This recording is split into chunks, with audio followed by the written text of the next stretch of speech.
नमस्कार दोस्तों, मेरे यूट्यूब चैनल डी के टीचर पर आपका बहुत बहुत स्वागत है। आज हम बात करेंगे देयर के यूज़ के बारे में कि देयर का उपयोग हम कहाँ-कहाँ और किस-किस प्रकार से करते हैं। तो पहले देखेंगे हम देयर नीड टू बी। यहाँ पर पहला प्रयोग देखेंगे हम देयर नीड टू बी। इसका हम किस प्रकार से वाक्य में उपयोग करते हैं। देयर नीड टू बी का अर्थ होता है ज़रूरत है अथवा आवश्यकता है। अब हम इसका उपयोग वाक्य में ऐसे वाक्यों में करते हैं जैसे घर में एक बाइक की ज़रूरत है। तो ऐसे वाक्य को हम बनाएंगे तब वाक्य बनेगा there need to be a bike in house. इसी प्रकार से और हम वाक्य बनाएं जैसे उसे एक टेलीविज़न की ज़रूरत है। तो वाक्य बनेगा there is need to be a television to him. अब दूसरे नंबर पर हम देयर का उपयोग देखेंगे। There is going to be. इसका अर्थ होने वाला होता है होने वाला अथवा होने वाली है।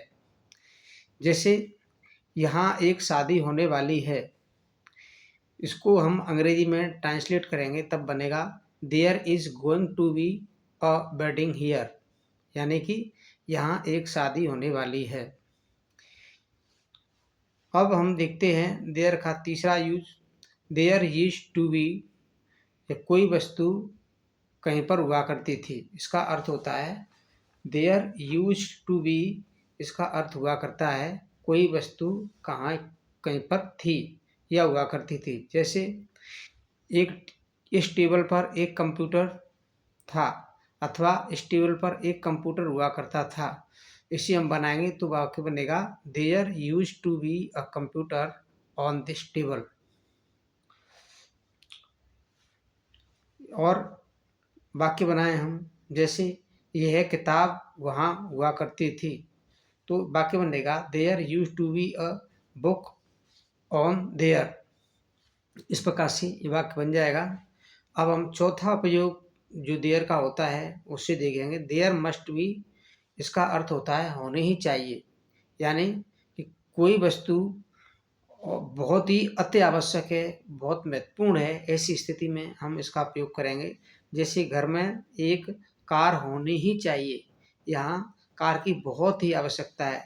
तब ऐसी स्थिति में ऐसे वाक्य बनाएंगे हम there must be a car in house.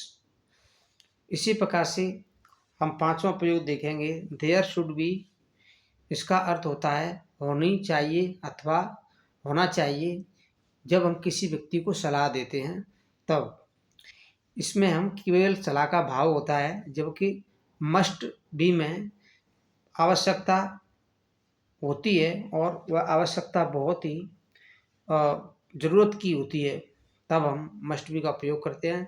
यहाँ देयर शुड बी का उपयोग हम सलाह देने के बाद में करते हैं। जैसे इस दीवार पर एक घड़ी होनी चाहिए। हम किसी को सलाह दे रहे हैं कि इस दीवार पर एक घड़ी होनी चाहिए, तब वाक्य बनेगा there should be a clock on this wall. वाक्य बनेगा there should be a clock on the wall. तो इस प्रकार से आपने देखा कि किस प्रकार हम देयर के उपयोग को वाक्य बनाने में करते हैं। यदि आपको वीडियो अच्छा लगा हो तो वीडियो को लाइक करें, शेयर करें, सब्सक्राइब करें। वीडियो देखने के लिए बहुत बहुत धन्यवाद।